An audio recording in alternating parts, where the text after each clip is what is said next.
नमस्कार बच्चों, स्वागत है आपका अपनी केमिस्ट्री की पाठशाला में। ठीक है, जैसा कि आप लोग देख पा रहे हैं सभी बच्चे कि आज की इस बेहतरीन क्लास में क्या डिस्कस करना है। ठीक है, चलिए आइए देखते हैं कि आज हमें क्या डिस्कस करना है क्लास 12th केमिस्ट्री में। क्लास 12th केमिस्ट्री, ठीक है, हिंदी माध्यम के विद्यार्थियों के लिए है स्पेशली ये। चलें, अच्छा देखें, चैप्टर नंबर बच्चों हमारा 4 चल रहा था, जिसमें हम डी और एफ ब्लॉक के एलिमेंट्स को डिस्कस कर रहे थे। ठीक है, तो आज इस चैप्टर में लेक्चर नंबर 5 है। जो बच्चे जो हैं पहली बार इस यूट्यूब चैनल से जुड़ रहे हैं, जिन्होंने जो क्लास 12th केमिस्ट्री में है वो पहली बार ये वीडियो देख रहे हैं। ठीक है, तो सबसे पहले हमारा उनसे ये आग्रह है कि आप जो है संपूर्ण प्लेलिस्ट यहाँ पर उपलब्ध है, मतलब इस चैनल पर एक प्लेलिस्ट क्रिएट की गई है कक्षा 12वीं के हिंदी माध्यम के विद्यार्थियों के लिए। ठीक है, अगर आपको केमिस्ट्री समझ में नहीं आती है, केमिस्ट्री से आपको डर लगता है, तो एक बार किसी एक चैप्टर की पूरे मतलब सभी लेक्चर्स को, सभी क्लासेस को आप देखें। उसके बाद आप देखें कि केमिस्ट्री आपको समझ में आ रही है या नहीं आ रही। बीच से किसी लेक्चर को ना देखें। तो जो बच्चे जुड़ रहे हैं कंप्लीट चैप्टर को देखें, कंप्लीट चैप्टर को देखें, अपने फुल नोट्स तैयार करें। लेक्चर नंबर 5 है, इससे पहले लेक्चर 4 जो है ऑलरेडी अपलोड किए जा चुके हैं। अच्छा, आज की क्लास में देखते हैं हमें क्या डिस्कस करना है। बच्चों हमारा चल रहा था डी ब्लॉक के एलिमेंट्स के सामान्य लक्षण, जिनका हम सविस्तार अध्ययन कर रहे थे, मतलब डिटेल में अध्ययन कर रहे थे। लेक्चर नंबर 3 में हमने डी ब्लॉक के तत्वों के 20 महत्वपूर्ण बिंदुओं को डिस्कस किया था। ठीक है, उनमें से हमने कहा था कि लगभग हमें 10 से 12 ऐसे बिंदु हैं, ऐसे अभिलक्षण हैं जिन्हें हमें डिटेल में डिस्कस करना है। ठीक है, क्योंकि ये हमारी बोर्ड परीक्षा के पॉइंट ऑफ व्यू से काफ़ी इम्पोर्टेंट है। ठीक है, और इस चैप्टर से जो भी बोर्ड परीक्षा में क्वेश्चंस बनते हैं, चाहे वो अति लघु हो, चाहे लघु हो या लॉन्ग क्वेश्चंस हो, तो इन्हीं 10 या 12 विलक्षणों को, मतलब इन्हीं 10 या 12 लक्षणों से आते हैं। ठीक है, तो इन्हें डिटेल में डिस्कस करना अति आवश्यक है। चलिए, इससे पहले हमने डिस्कस किए थे धात्विक अभिलक्षणों के बारे में और गलनांक और कथनांक के बारे में। 2 अभिलक्षण हम डिटेल में डिस्कस कर चुके हैं। आज की क्लास में डिस्कस करेंगे परमाणु और आयनिक त्रिज्या के बारे में, और साथ ही साथ अगला कैरेक्टर जानेंगे परिवर्ती ऑक्सीकरण अवस्थाएं, वेरिएबल ऑक्सीडेशन स्टेट। बोर्ड परीक्षा के पॉइंट ऑफ व्यू से ये दोनों ही अभिलक्षण काफ़ी महत्वपूर्ण हैं। इनके कॉन्सेप्ट आपको क्लियर होने चाहिए। ठीक है, और इनसे रिलेटेड जो कि मतलब कॉन्सेप्चुअल क्वेश्चंस बनते हैं, पर आधारित जो क्वेश्चंस बनते हैं, उन क्वेश्चंस को भी जो है आज की क्लास में डिस्कस करेंगे। और ज़्यादातर क्वेश्चंस ही बनते हैं। ठीक है, कॉन्सेप्ट पर आधारित। आपसे कोई कॉन्सेप्ट नहीं पूछा जाएगा, आपसे ये नहीं कहा जाएगा कि डी ब्लॉक के तत्वों की परिवर्ती ऑक्सीकरण अवस्थाओं के बारे में बताइए या उस पर टिप्पणी लिख दीजिए, ऐसा क्वेश्चन नहीं आएगा। ठीक है, उस कॉन्सेप्ट पर आधारित प्रश्न उत्तर पूछे जाएंगे आपसे। ठीक, चलिए, अच्छा बिना देर किए अपनी आज की इस क्लास को स्टार्ट करते हैं। चलें, तो सबसे पहले बच्चों हम डिस्कस करेंगे अभिलक्षण 3। ठीक है, परमाणु और आयनिक त्रिज्या के बारे में कि एटॉमिक या आयनिक रेडियाई क्या होती है, इसको पहले हम समझ लेते हैं। तो इसके समझने से पहले हम आपको कुछ रफली बता देते हैं, यहाँ पर चीज़ों को समझा देते हैं। ठीक है, उसके बाद इस पे आते हैं। देखें, बहुत से बच्चे होंगे जो ये वीडियो देख रहे हैं, ये क्लास अटेंड कर रहे हैं, उनको पता होगा कि परमाणु त्रिज्या क्या होती है या आयनिक त्रिज्या क्या होती है। जिन बच्चों को नहीं मालूम है वो बच्चे आज सीख जाएंगे, और जिन बच्चों को मालूम है तो उनका रिवीजन हो जाएगा, और साथ ही साथ हो सकता है कि उनको कुछ इससे नई बातें पता लग जाएं इस टॉपिक से रिलेटेड। ठीक है, चलिए अच्छा स्टार्ट करते हैं। देखो, जैसे यहाँ पर क्या है, एक हम यहाँ पे परमाणु की स्ट्रक्चर को ड्रा कर रहे हैं। ठीक है, जैसे यहाँ पर हम क्या कर रहे हैं कि एक परमाणु हमने बना लिया यहाँ पर। ठीक है, सभी बच्चे ध्यान से केयरफुली हमारी बातों को समझेंगे। ठीक है,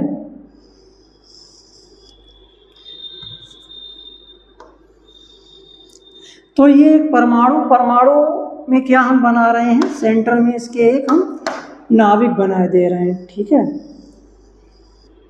रफली डायग्राम है। तो ये सेंटर में हमारे क्या है बच्चों, नाभिक है, न्यूक्लियस है, जिसको हम N से डिनोट कर रहे हैं। और बाहर इसके आउटर मोस्ट क्या है, सबसे आउटर मोस्ट वाली ये कक्षा है। यहाँ पर भी ये कक्षाएं ऐसी बनी होंगी, ठीक है। यहाँ पर ये सब क्या बनी होंगी, ऐसी कक्षाएं बनी होंगी। सबसे आउटर मोस्ट जो मतलब कक्षा होगी उसमें क्या होंगे, इलेक्ट्रॉन होंगे। अंदर वाली जो कक्षाएं हैं उसमें भी इलेक्ट्रॉन होंगे, ठीक है, सभी में इलेक्ट्रॉन होंगे कक्षाओं में। और अंदर जो परमाणु के केंद्र में नाभिक है उसमें क्या नाम, नाभिक में जो है प्रोटॉन होंगे और न्यूट्रॉन होंगे, ठीक है। चलिए अच्छा, अब हम देखते हैं बच्चों की परमाणु त्रिज्या किसे कहते हैं। परमाणु त्रिज्या किसे कहते हैं, एटॉमिक रेडियाई किसे कहते हैं, पहले ये जान लें। देखो, तो हम ऐसे परिभाषित करते हैं कि किसी भी परमाणु के नाभिक, किसी भी परमाणु के नाभिक और बाह्यतम कोश के बीच की दूरी या बाह्यतम कोश के इलेक्ट्रॉनों के बीच की जो दूरी है, उस दूरी को हम बच्चों क्या कहते हैं, परमाणु त्रिज्या कहते हैं। जैसे यहाँ तक आप देख पा रहे हैं, ये परमाणु का हमारा नाभिक है और ये परमाणु के सबसे बाह्यतम कोश का इलेक्ट्रॉन है। तो किसी भी परमाणु के नाभिक और बाह्यतम कोश के बीच की जो दूरी है, उस दूरी को बच्चों हम क्या कहते हैं, परमाणु त्रिज्या कहते हैं, एटॉमिक रेडियाई कहते हैं, ठीक है। तो ये हमारी क्या होगी बच्चों, एटॉमिक रेडियाई हो गई। अब आयनिक त्रिज्या क्या होती है, तो आयनिक त्रिज्या हम तब कहते हैं जब कोई हमारा परमाणु आयनिक कंडीशन में होता है। जैसे मान के चले कि यहाँ पर हम मान के चलो कि यहाँ पे सोडियम के हम परमाणु की बात कर रहे हैं। अब जब सोडियम यहाँ पर Na+ कंडीशन में आ जाएगा, अपनी आयनिक स्टेट में आ जाएगा, चाहे वो कैटायनिक हो, चाहे वो एनायनिक हो, यानी कि चाहे वो धनायन हो, चाहे वो ऋणायन हो, तो ऐसी कंडीशन में क्या होगा बच्चों कि जो परमाणु की त्रिज्या होगी उसको परमाणु त्रिज्या ना कह के आयनिक त्रिज्या कहेंगे, ठीक है।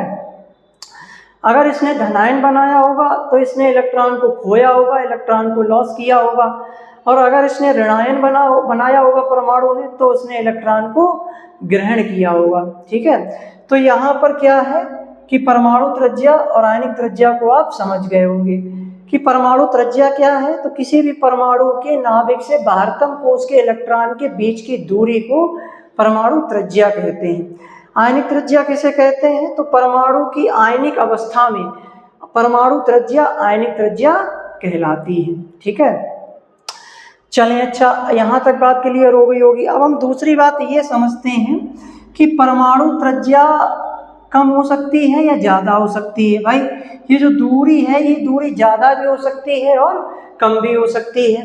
इस दूरी को निर्धारित कौन करता है कि कम होगी या ज़्यादा होगी, तो इस दूरी को बच्चों निर्धारित करेगा इस न्यूक्लियस के अंदर मौजूद नंबर ऑफ प्रोटॉन। कौन निर्धारित करेगा, नंबर ऑफ प्रोटॉन निर्धारित करेंगे। जितने नाभिक में प्रोटॉन ज़्यादा होंगे, यानी कि नंबर ऑफ प्रोटॉन जितना ज़्यादा होगा, वो बाह्यतम कोश के इलेक्ट्रॉनों को उतनी ही तेजी से अपनी तरफ आकर्षित करेगा। जैसे यहाँ पर एक नाभिक हमने बना दिया है, ठीक है, और ये बाहरी कक्षा के क्या है, इलेक्ट्रॉन है, ऋणावेशित इलेक्ट्रॉन है। तो इनमें नंबर ऑफ प्रोटॉन जितने ज़्यादा होंगे नाभिक में, ठीक है, इनका जो आकर्षण बल है वो उतना ही तेजी से इनको आकर्षित करेगा। भाई एक तरफ धनावेश है, एक तरफ ऋणावेश है, तो क्या धनावेश ऋणावेश को अपनी तरफ आकर्षित नहीं करेगा। अगर इसमें जो है नाभिक में धनावेश बढ़ता चला जाएगा तो इसका मतलब ये आकर्षण बल बढ़ता चला जाएगा। बाहरी कोश के इलेक्ट्रॉन जो है वो तेजी से इसकी तरफ खींचे रहेंगे तो इसकी परमाणु त्रिज्या घट जाएगी, और परमाणु त्रिज्या घटेगी तो बच्चों साथ ही साथ परमाणु का आकार भी घटेगा। आई बात समझ में। अच्छा, यहाँ तक बात क्लियर हो गई होगी। अब हमें दूसरी बात ये समझनी है कि परमाणु के नाभिक में जो आवेश काम करेगा, नाभिक में जो प्रोटॉनों का आवेश काम करेगा, उसको बच्चों हम कहते हैं प्रभावी नाभिकीय आवेश। क्या कहेंगे बच्चों, प्रभावी नाभिकीय आवेश उसको कहेंगे। और आगे इसको हालांकि हम डिटेल में समझेंगे, ठीक है। इसको हम कहीं शॉर्ट में दर्शाते हैं जेड इफेक्टिव। किससे दर्शाते हैं, जेड इफेक्टिव, इससे इसको डिनोट करते हैं। अब सीधी बात बच्चों ये है कि ये जो जेड इफेक्टिव है, प्रभावी नाभिकीय आवेश है, जितना ये ज़्यादा होगा परमाणु की जो त्रिज्या होगी, यानी कि जो एटॉमिक रेडियाई होगी वो उतनी कैसी होगी, कम होगी, उतनी ही कम होगी। यानी कि ये जो प्रभावी नाभिकीय आवेश है ये जितना ज़्यादा होगा, ये बाह्यतम कोश के इलेक्ट्रॉनों को अपनी ओर उतनी ही तेजी से आकर्षित करेगा। जब जितनी तेजी से आकर्षित करेगा तो परमाणु की जो त्रिज्या होगी, जो एटॉमिक रेडियाई होगी, वो घट जाएगी, परमाणु का जो आकार होगा वो भी घट जाएगा। ठीक है। अब बच्चों यहाँ पर एक बात और है, एक बात हम और पढ़ते हैं, परिरक्षण प्रभाव। डी ब्लॉक के तत्वों में एक केस हम पढ़ते हैं परिरक्षण प्रभाव वाला, क्योंकि क्या होता है डी ब्लॉक के तत्वों में सबसे भारी वाली कक्षा होती है NS, ठीक, और NS से जस्ट अंदर वाली जो कक्षा होती है उसको कहते हैं N-1 ड्यूकोस। तो जैसे जैसे क्या होता है परमाणु क्रमांक बढ़ता है, वैसे वैसे ड्यूकोस में नंबर ऑफ इलेक्ट्रॉन बढ़ते हैं। जब ये नंबर ऑफ इलेक्ट्रॉन बच्चों बढ़ते हैं तो इनमें भी बच्चों क्या होगा, ऋणावेश होगा। तो ये वाले जो ऋणावेशित इलेक्ट्रॉन होंगे ये बाहर के इलेक्ट्रॉनों को बाहर की तरफ धकेलेंगे, बाहर की तरफ इलेक्ट्रॉनों को धकेलेंगे। समझ रहे हैं बात को? तो ये जो इलेक्ट्रॉन होंगे बच्चों N-1 डी उपकोष के, जैसे जैसे इनमें नंबर ऑफ इलेक्ट्रॉन बढ़ते चले जाएंगे, D2, D3, D4, D5, D6, D7, D8, D8 इस तरीके से, तो वैसे ये इलेक्ट्रॉन यहाँ पर रिपल्सन होगा।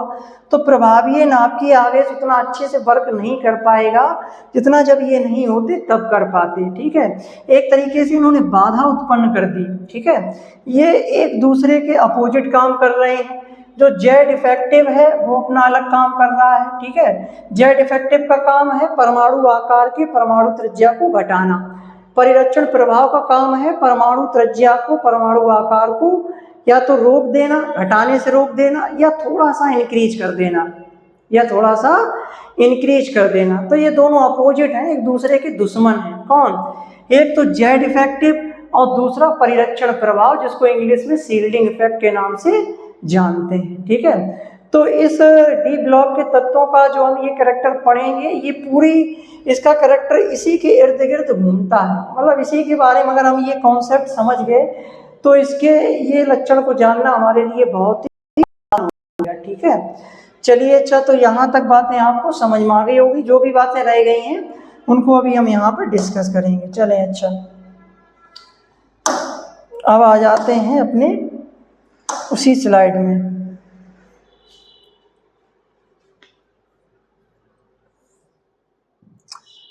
देखो बच्चों,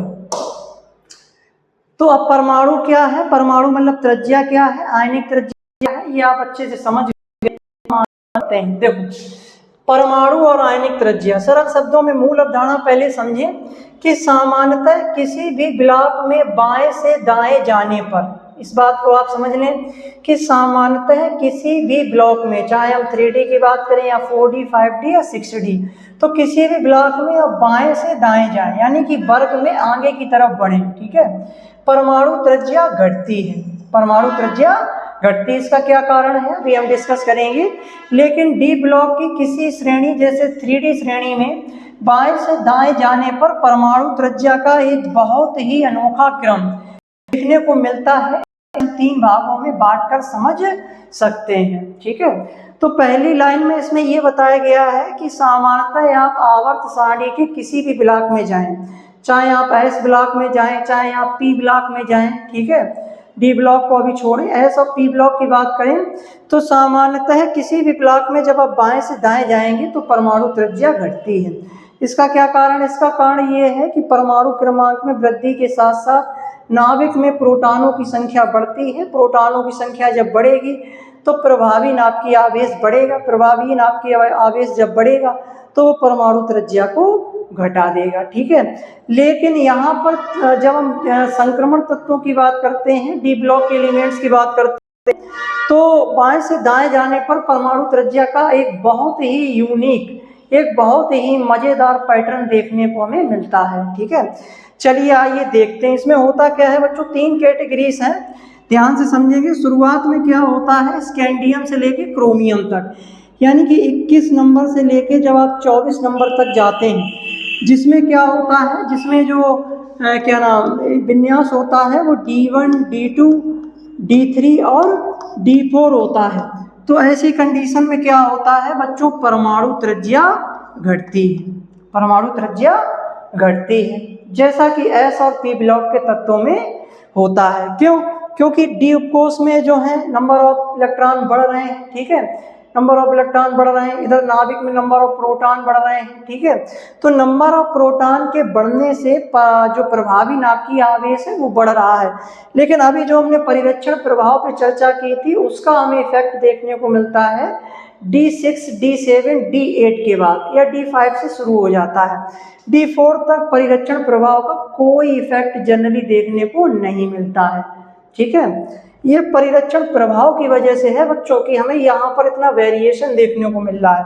अब मध्य में देखें, मध्य में जब हम बात करते हैं मैग्नीज, यानी कि 25 से लेकर 28 तक, जिसमें मैग्नीज, आयरन, कोबाल्ट और निकेल आते हैं, परमाणु त्रिज्या लगभग स्थिर, लगभग बराबर हो जाती है, लगभग बराबर हो जाती है, यानी कि D5, D6, D7 और जब D8 की बात करते हैं तो इसमें परमाणु त्रिज्या होती है वो लगभग बराबर हो जाती है, मतलब ना तो बढ़ती है ना ही घटती है, ठीक है।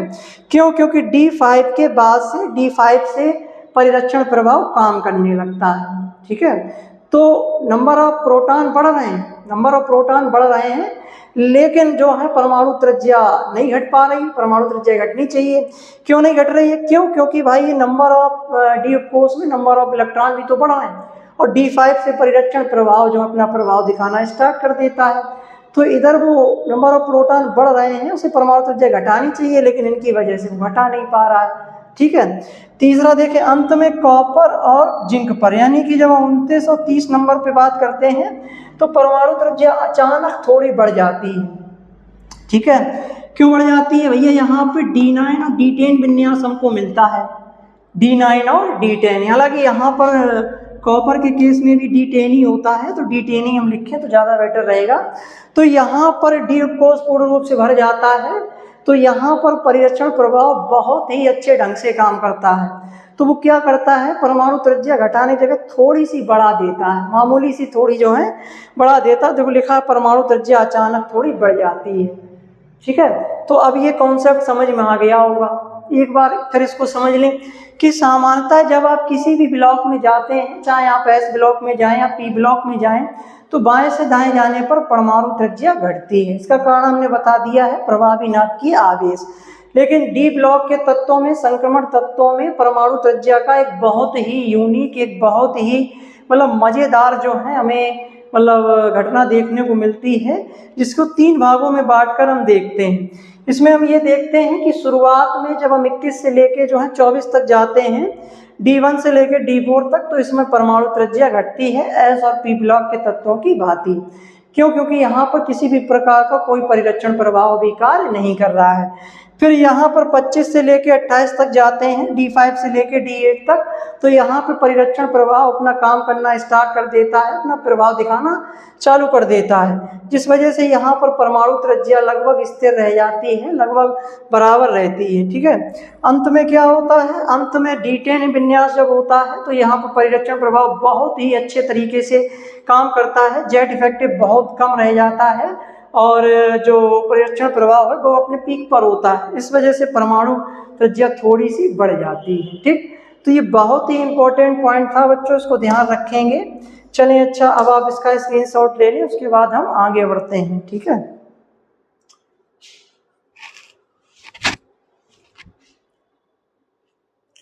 चलें, अच्छा अब हम आगे बढ़ते हैं, ठीक है।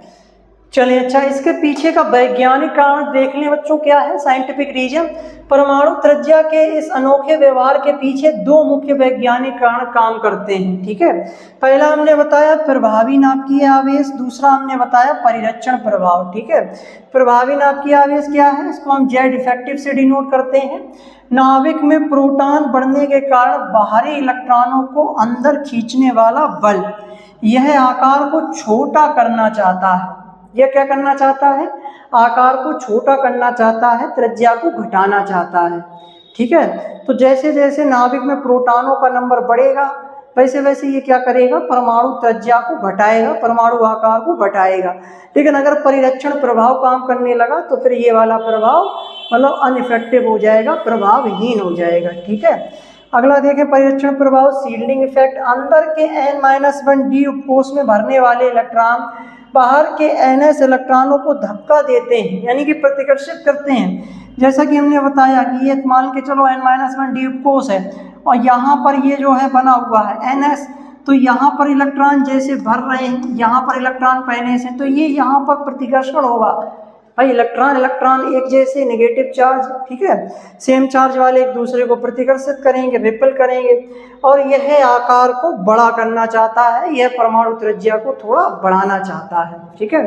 तो ये दोनों एक दूसरे के अपोजिट काम करते हैं, दोनों एक दूसरे के दुश्मन हैं, ठीक है, प्रभावी नाभिकीय आवेश और परिरक्षण प्रभाव, ठीक है। जैसा कि हमने यहाँ पे इस सब चीज़ों को डिस्कस कर लिया है, रफली तो उन्हीं चीज़ों को यहाँ पे लिख रखा है। अब आप इसका स्क्रीनशॉट ले लें, उसके बाद आगे बढ़ते हैं। ये सब कॉन्सेप्ट वाली बातें हैं बच्चों, अगर एक बार ये बातें आपके माइंड में बैठ गई, सेट हो गई, आपने समझ ली टू द पॉइंट, तो इनसे बनने वाले कोई भी क्वेश्चन आपके हाथ से छूटने वाले नहीं हैं। चाहे आप वो बोर्ड परीक्षा में बैठे, चाहे आप किसी मतलब कॉम्पिटिटिव लेवल के एग्जाम जैसे नीट की परीक्षा में बैठे, नीट की परीक्षा में ज़्यादातर क्वेश्चन जो हैं इन कॉन्सेप्ट से ही पूछे जाते हैं। आपसे डायरेक्ट ये नहीं पूछा जाएगा कि परिरक्षण प्रभाव क्या है, प्रभावी नाभिकीय आवेश क्या है, ये डायरेक्ट क्वेश्चन नहीं बनते हैं, ठीक है, तो इसको ध्यान देना है। चलें, अच्छा अब आगे बढ़ते हैं। मुख्य बिंदु अब देख लें, परमाणु संक्रमण तत्वों की परमाणु त्रिज्या में होने वाले बदलाव, इन्हीं दो विपरीत बलों, प्रभावी नाभिकीय आवेश, ठीक है, इफेक्टिव न्यूक्लियर चार्ज जिसको जेड इफेक्टिव, और परिरक्षण प्रभाव शील्डिंग इफेक्ट के आपसी संतुलन पर निर्भर करते हैं। तो इन्हीं का आपसी संतुलन जो है उन्हीं पर निर्भर करेगा। अगर बच्चों जेड इफेक्टिव ज़्यादा है, अगर जेड इफेक्टिव ज़्यादा है तो जो परमाणु त्रिज्या होगी, जो एटॉमिक रेडियाई होगी, वो कैसी होगी, कम होगी, ठीक। और अगर इन दोनों के बीच में परिरक्षण प्रभाव आ गया, परिरक्षण प्रभाव काम करने लगा, तो ऐसी कंडीशन में परिरक्षण प्रभाव एटॉमिक रेडियाई को बढ़ा देगा, ठीक है, इस बात को ध्यान रखें। चलें, अच्छा स्क्रीनशॉट लें जल्दी से।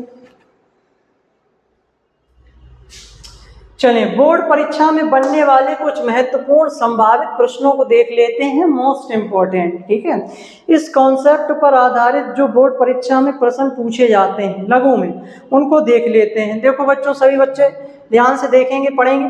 प्रश्न नंबर 1, किसी संक्रमण श्रेणी जैसे 3D श्रेणी में बाएं से दाएं जाने पर परमाणु त्रिज्या पहले घटती है, फिर स्थिर होती है और अंत में बढ़ क्यों जाती है, ठीक है।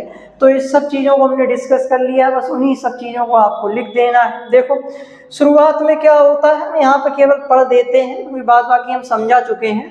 इलेक्ट्रॉन को नए डी कक्षकों में प्रवेश करते हैं, जिससे अंदर का परिरक्षण प्रभाव कमजोर होता है, लेकिन नाभिकीय आवेश तेजी से बढ़ता है, इसीलिए नाभिक इलेक्ट्रॉनों को अंदर खींच लेता है और आकार को घटा देता है।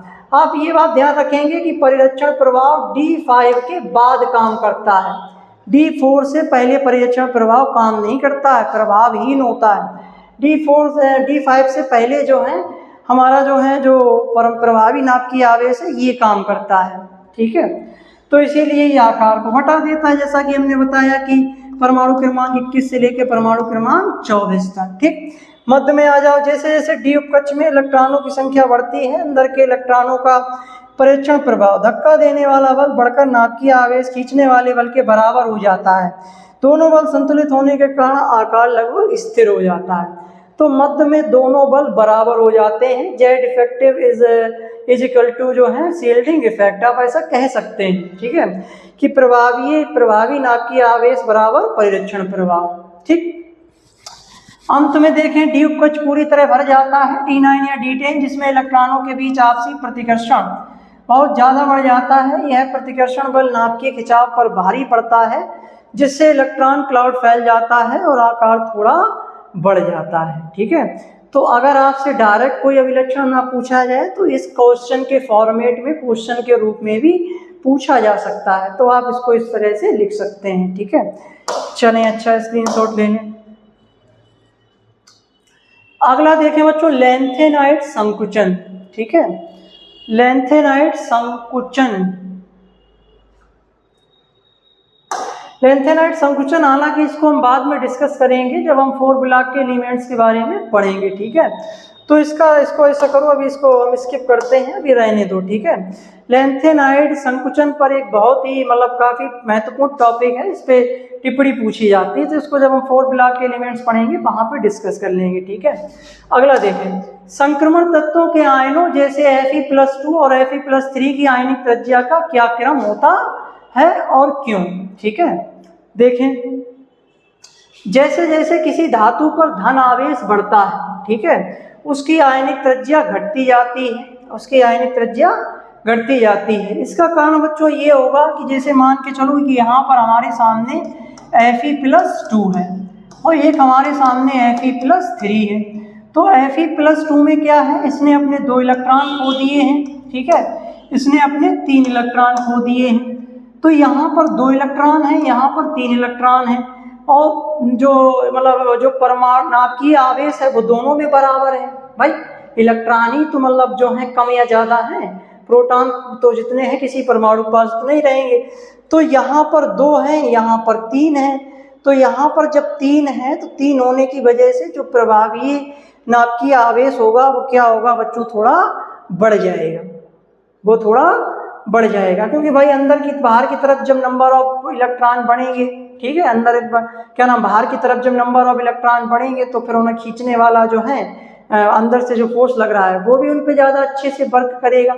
देखो, जैसे जैसे किसी धातु आयन पर धनावेश बढ़ता है उसकी आयनिक त्रिज्या घटती जाती है, अर्थात Fe और फिर Fe+2 और Fe+3। देख लें, जैसे जैसे उस पर धनायन बढ़ेगा वैसे वैसे उस पर क्या होगा बच्चों, जो है उसकी आयनिक त्रिज्या घटती चली जाएगी, ठीक है।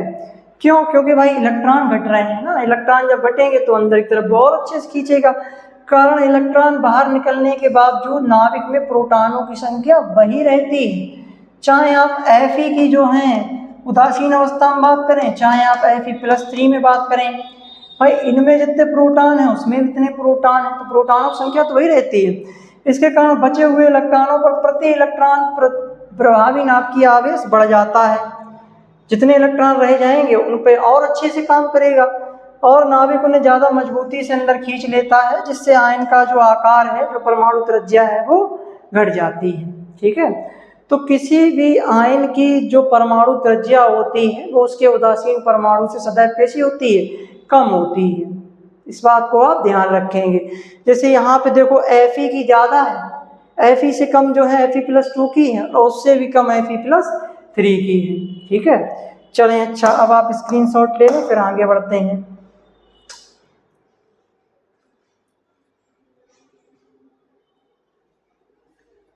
चलें, अच्छा तो बच्चों ये था हमारा सीधा सा कॉन्सेप्ट, ठीक है। ये हमारा क्या था, मतलब जो है परमाणु और आयनिक त्रिज्या के बारे में हमें इतना ही पढ़ना था, ठीक है। चलें, अच्छा ठीक है। तो आप बच्चों सीधा इतना ध्यान रखेंगे, ठीक है, कि अगर Z इफेक्टिव है, ठीक है, जैसे यहाँ पर हम बताए दे रहे हैं,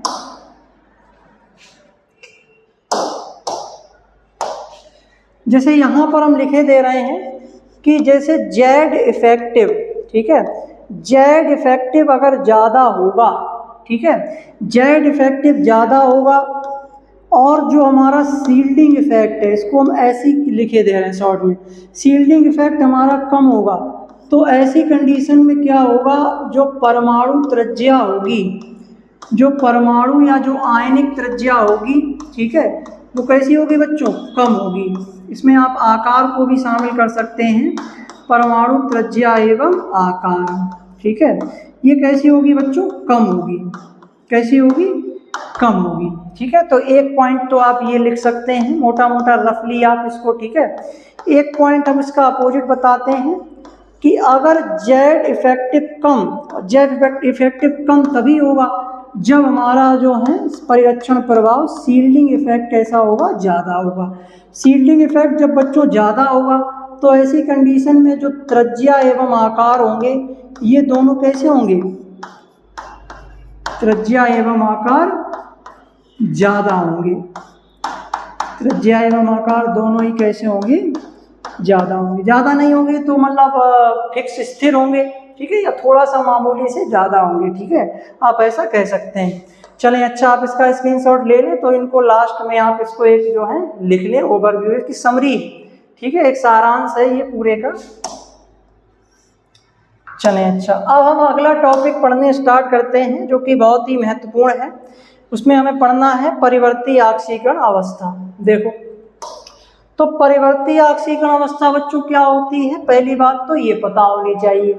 उससे पहले भी हमें ये पता होनी चाहिए कि ऑक्सीकरण संख्या क्या होती है, ऑक्सीकरण संख्या क्या होती है। तो ऑक्सीकरण संख्या को पहले हम समझ लें, ठीक है, ऑक्सीकरण संख्या को पहले हम यहीं पे समझ लें।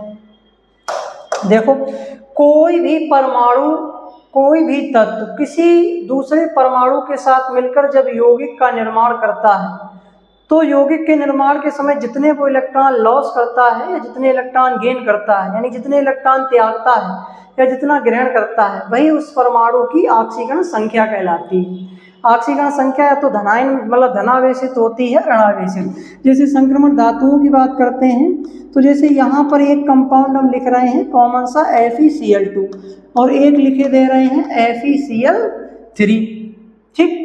तो यहाँ पर Fe आयरन ने क्लोरीन के साथ इलेक्ट्रॉनों को साझा करके यौगिक का निर्माण किया है। तो Fe ने कितने इलेक्ट्रॉन खोए, धातु है तो जाहिर सी बात है इलेक्ट्रॉन खोएगी, ठीक है। तो Fe की ऑक्सीकरण संख्या की बात करते हैं तो उसने 2 इलेक्ट्रॉन अपने खोए हैं, तो यहाँ पर इसकी ऑक्सीकरण संख्या +2 है। और Fe+3 में इसने 3 इलेक्ट्रॉन अपने खोए हैं तो +3 है। तो यहाँ पर Fe की +2 है ऑक्सीकरण संख्या और यहाँ पर Fe की +3 है, ठीक। उसी प्रकार से कोई हम एक दूसरा ले लेते हैं, जैसे यहाँ पर हम लिए ले रहे हैं MnO, फिर एक लिए लेते हैं MnO2 और एक लिए लेते हैं MnO3, ठीक है। Magnesium oxide, magnesium dioxide, magnesium trioxide. यहाँ पर जब ये मैग्नीशियम ऑक्साइड बना है तो मैग्नीज ने 2 अपने इलेक्ट्रॉन खोए हैं, तो यहाँ पर मैग्नीज की ऑक्सीकरण संख्या +2 है। यहाँ पर इसने 4 खोए हैं, +4 है। यहाँ पर इसने 6 खोए हैं तो +6 है, ठीक। तो कोई भी तत्व या परमाणु जब किसी दूसरे तत्व के साथ योग मतलब क्रिया करके इलेक्ट्रॉनों का साझा करके यौगिक बनाता है, तो जितने इलेक्ट्रॉन वो खोता है या ग्रहण करता है वही उस तत्व की ऑक्सीकरण संख्या कहलाती है।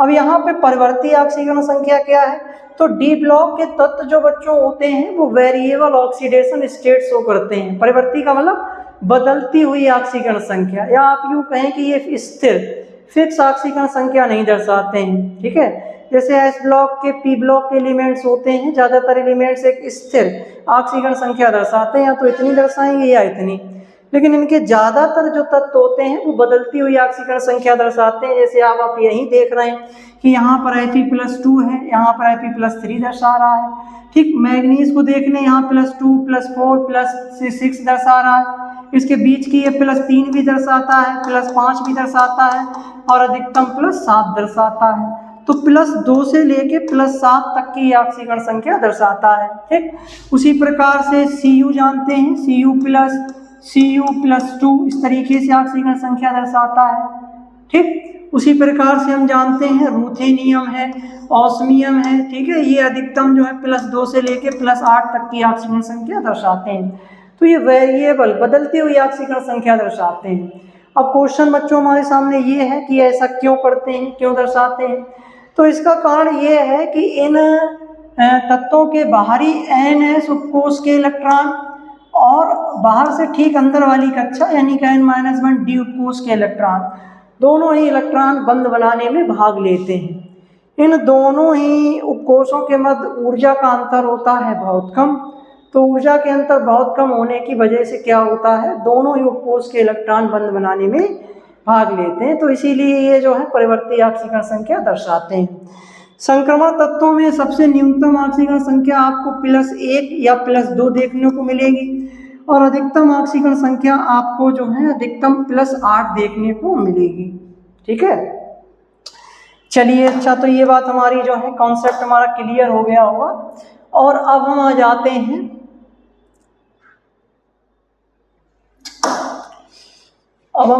हैं थोड़ा इस पे उसी पॉइंट पर आ जाते हैं ऑक्सीकरण अवस्था पे, ठीक है।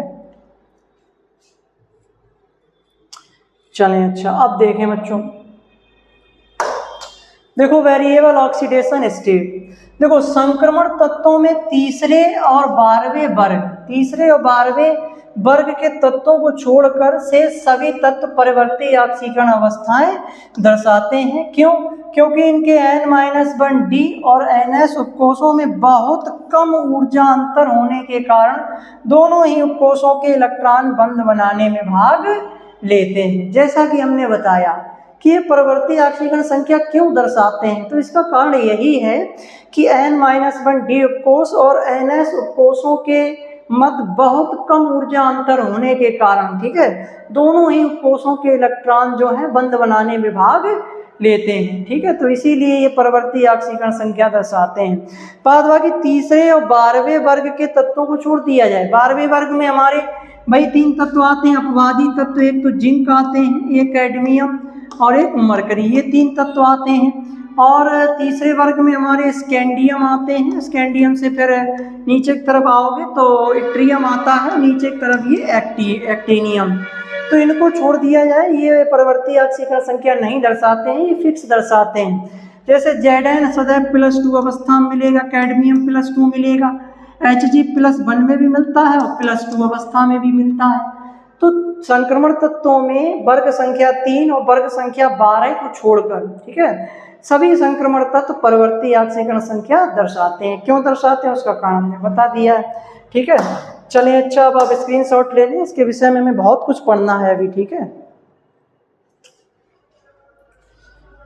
चलें, न्यूनतम ऑक्सीकरण संख्या, जैसा कि हमने बताया कि किसी भी संक्रमण तत्व की न्यूनतम ऑक्सीकरण संख्या +1 या +2 होती है, जो उस तत्व के सबसे बाहरी NS उपकोष द्वारा प्रदर्शित की जाती है। जैसे हम मतलब किसी भी डी ब्लॉक के तत्व की बात करें तो सबसे न्यूनतम ऑक्सीकरण संख्या या तो हमें +1 मिलेगी या +2 मिलेगी। भाई इससे कम क्या होगी? +1 +2, और ये दर्शाई जाती है NS उपकोष के इलेक्ट्रॉनों के द्वारा।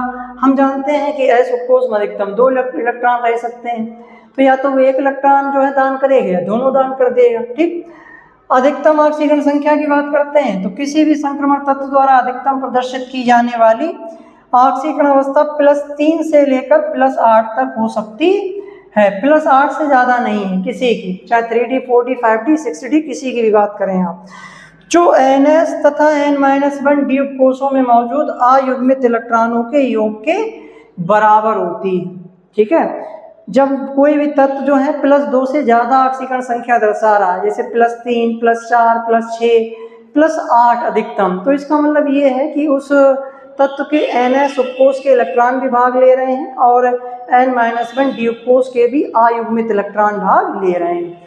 अच्छा, या D उपकोष के अयुग्मित इलेक्ट्रॉन ही भाग लेते हैं, जो इलेक्ट्रॉन युग्मित हो जाते हैं वो इलेक्ट्रॉन जो है भाग नहीं लेते हैं। ठीक है, इस बात को ध्यान रखना है। चलें, अच्छा स्क्रीनशॉट ले लें।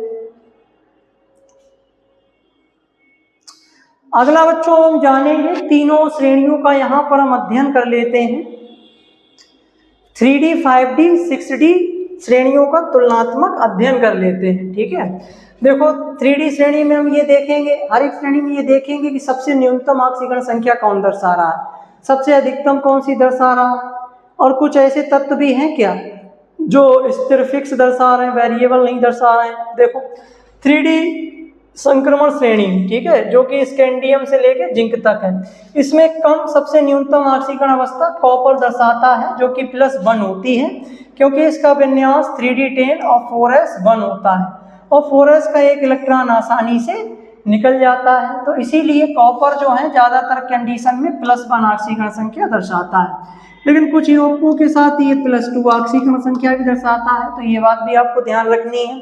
इसको जानते हैं, इसको हम क्यूप्रस कहते हैं और इसे हम क्यूप्रिक के नाम से जानते हैं। ठीक है, सबसे अधिकतम जो है दर्शाता है मैग्नीज। ठीक है, मैग्नीज दर्शाता है, जिसकी +7 होती है, इसका विन्यास 3D5 और 4s2 होता है।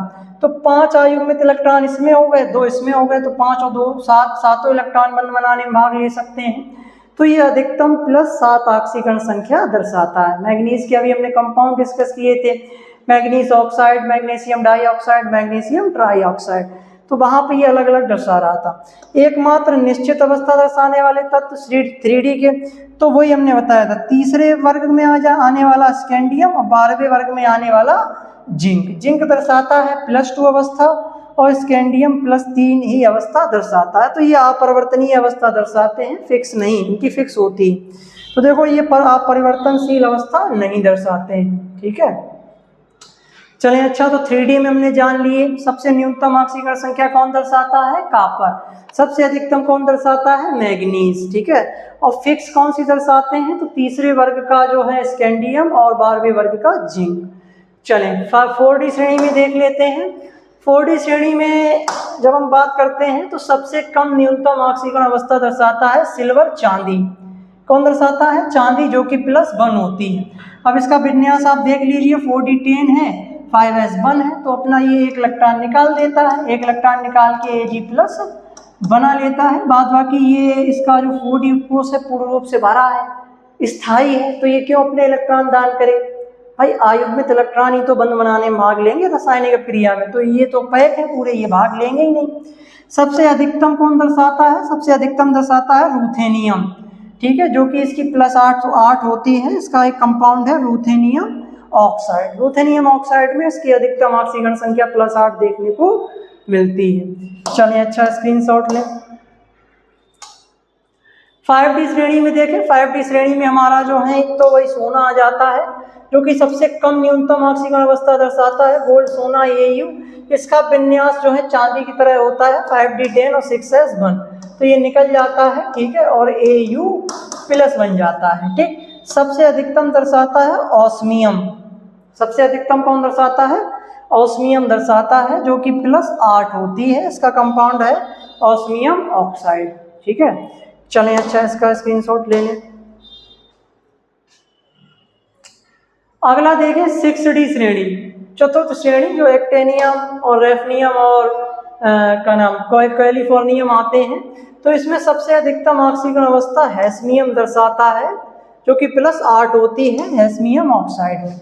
आपसे ज़्यादातर जो कंपाउंड पूछे जाएंगे कि किसमें कम दर्शाता है, किसमें ज़्यादा दर्शाता है, तो या तो 3D, 4D या 5D से पूछे जाएंगे। 6D जो है बहुत कम है, 6D को छोड़ते नहीं हैं, 6D से क्वेश्चन ज़्यादा बनते नहीं, ठीक है, लेकिन जब उसको पढ़ते हैं तो उसको भी साथ में पढ़ लेते हैं। अब बच्चों ये बात बहुत मतलब इम्पोर्टेंट है, इसको ध्यान रखना है।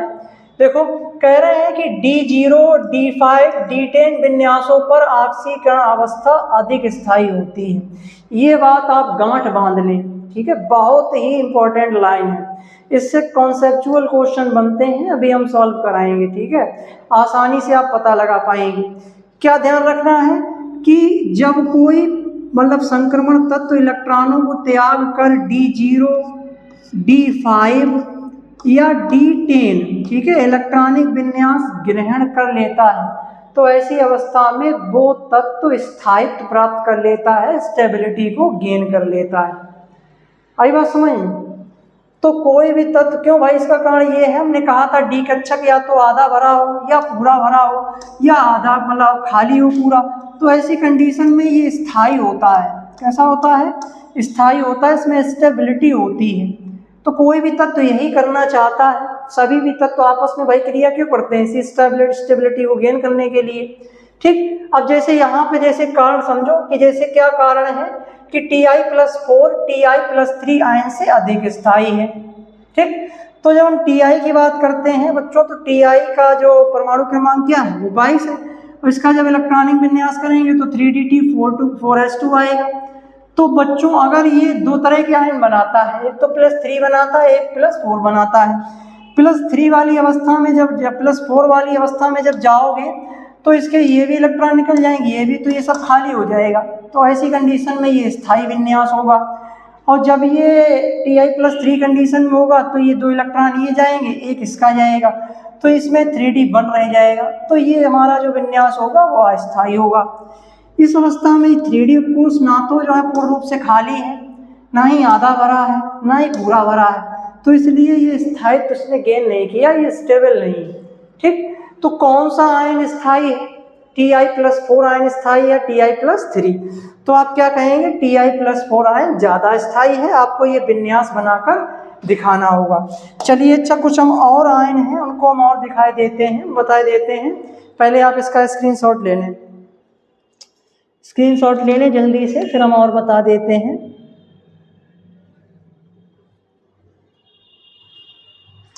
देखो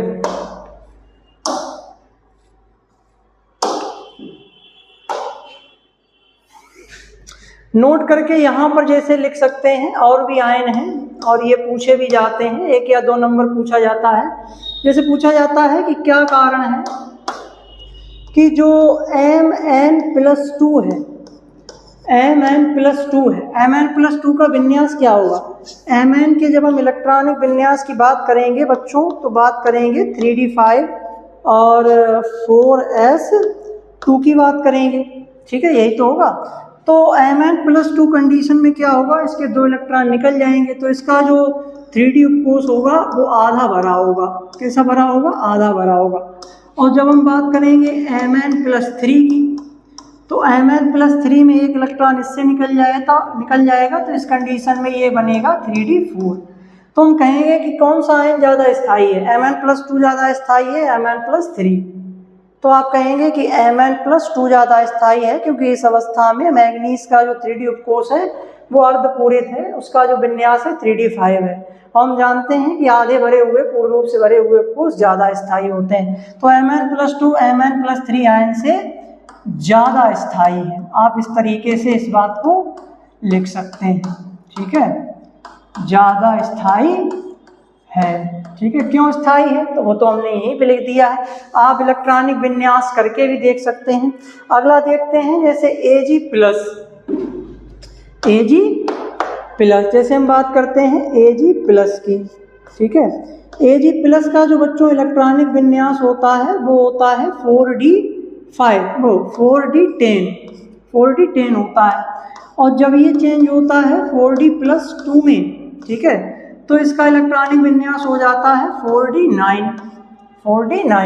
तो कौन सा ज़्यादा स्थायी होगा, 4d10 वाला या 4d9 वाला? 4d10 वाला स्थायी होगा। आप इस बात को समझ पा रहे होंगे, ठीक है। उसी प्रकार हम बात करते हैं Fe+3।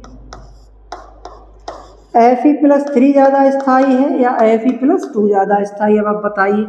इसका 26 होता है, जब इलेक्ट्रॉनिक विन्यास आप करेंगे तो 3d6 आएगा। तो +3 वाली जब अवस्था में बात करेंगे तो 2 इलेक्ट्रॉन इसके निकल जाएंगे, 1 इसका चला जाएगा, तो इस कंडीशन में ये हो जाएगा 3d5। इस कंडीशन में ये हो जाएगा 3d5। और Fe+2 की बात करेंगे तो Fe+2 में होगा ये 3d6। तो यहाँ पर ये आधा भरा हुआ है, तो इसीलिए ये ज़्यादा स्थायी होगा। कौन? Fe+3। एक और देख लेते हैं, जैसे Cu, ये सब फेमस है, पूछे जाते हैं, आपसे ऐसे ही पूछा जाएगा। जैसे Cu+ है, Cu+ की जब हम बात करते हैं तो इसका सामान्य इलेक्ट्रॉनिक विन्यास क्या होता है? अपवादी है, 3d10 और 4s1 होता है, तो इसका यही 1 इलेक्ट्रॉन निकल जाएगा। ऐसी कंडीशन में इसका रह जाएगा 3d10। और फिर हम बात करते हैं Cu+2 की, तो यहाँ पे मिलता है 3d9। तो कौन सा ज़्यादा स्थायी होगा? Cu+ आयन ज़्यादा स्थायी होगा या क्यूप्रिक? तो आप कहेंगे Cu+ आयन ज़्यादा स्थायी होगा, ठीक है। इसी तरीके से सर फेरिक आयन ज़्यादा स्थायी होगा या फेरस आयन ज़्यादा स्थायी होगा? तो सर आप बताएंगे कि जो है फेरिक आयन ज़्यादा स्थायी होगा, ठीक है। यहाँ पर Ag+ ज़्यादा स्थायी है या Ag+2 ज़्यादा स्थायी है? तो Ag+ ज़्यादा स्थायी है। तो आप ये इलेक्ट्रॉनिक विन्यास करके इसका देख सकते हैं, ठीक है, आप इसका इलेक्ट्रॉनिक विन्यास करके देख सकते हैं। जैसे कोई बच्चा है वो काफ़ी अभी कुछ नहीं जानता, जैसे एक अभी हम बेसिक्स उठा लेते हैं। जैसे मान के चलें कि हमने ये कहा कि आप हमें ये बताइए कि Cu+ और Cu+2 में कौन ज़्यादा स्थायी? तो सबसे पहले आप Cu का सामान्य इलेक्ट्रॉनिक विन्यास लिख लीजिए, 29 होता है, और इसमें 3d और 4s सबसे बाहर वाला इलेक्ट्रॉनिक विन्यास लिख दीजिए, पूरा लिखने की जरूरत ही नहीं है। अपवाद में है तो इसलिए यहाँ पे पूरा 10 होगा, यहाँ पर केवल 1 ही होगा। तो ये तो सामान्य होगा अनायनिक दशा वाला, अनायनिक कंडीशन वाला। अब आप कर लीजिए इसका जो आयनिक, जैसे Cu+ की जब आप बात करेंगे तो क्या होगा? Cu+ की बात करेंगे तो सबसे जो है जो सबसे बृहत्तम कोष का इलेक्ट्रॉन है सबसे पहले वो निकल जाएगा, ठीक है। तो यहाँ पे 0 हो जाएगा, यहाँ पे 10 का 10 रहेगा। जब हम Cu+2 की बात करेंगे तो क्या होगा बच्चों? तो यहाँ पर ये होगा कि इसका तो 1 ये निकल ही जाएगा, ये तो जाएगा 1 यहाँ से जाएगा, तो यहाँ पर रह जाएंगे 9। अब यहाँ पर ये ज़्यादा स्थायी है या ये ज़्यादा स्थायी है विन्यास? 3D10 वाला ज़्यादा स्थायी है, क्योंकि आधे भरे हुए पूरे भरे हुए ज़्यादा स्थायी होते हैं, या तो खाली हो तो वो भी स्थायी होता है। अच्छा, क्या बच्चों आप ये बात जानते हो कि जब भी कोई संक्रमण तत्व क्रिया करता है तो सबसे पहले उसके NS उपकोष के इलेक्ट्रॉन भाग लेते हैं क्रिया में, ठीक है। जैसे यहाँ पे देखो, सबसे पहले हमने किसके इलेक्ट्रॉन निकाले, 4s के, तो सबसे पहले हमें 4s के निकालने पड़ते हैं। 4s के जब निकल जाते हैं उसके बाद अगर हमें और निकालने हैं और ज़रूरत है तब हम जो है 3D से निकालते हैं, ठीक है। तो इस बात को ध्यान रखना। तो इस तरीके से आप दिखा सकते हैं कि अब यहाँ पे लिख सकते हैं कि ये स्थायी इलेक्ट्रॉनिक विन्यास है, ठीक, और यहाँ पर ये कैसा है, यहाँ पर ये अस्थायी इलेक्ट्रॉनिक विन्यास है। तो स्थायी इलेक्ट्रॉनिक विन्यास होने के कारण क्यूप्रस आयन क्यूप्रिक आयन की तुलना में ज़्यादा स्थायी है। उसी प्रकार से फेरिक आयन फेरस आयन की तुलना में ज़्यादा स्थायी है, ठीक। चलें, अच्छा, अब आप इसका स्क्रीनशॉट ले लें। ये 2 या 3 नंबर पे पूछ दिए जाते हैं। चलें, अच्छा,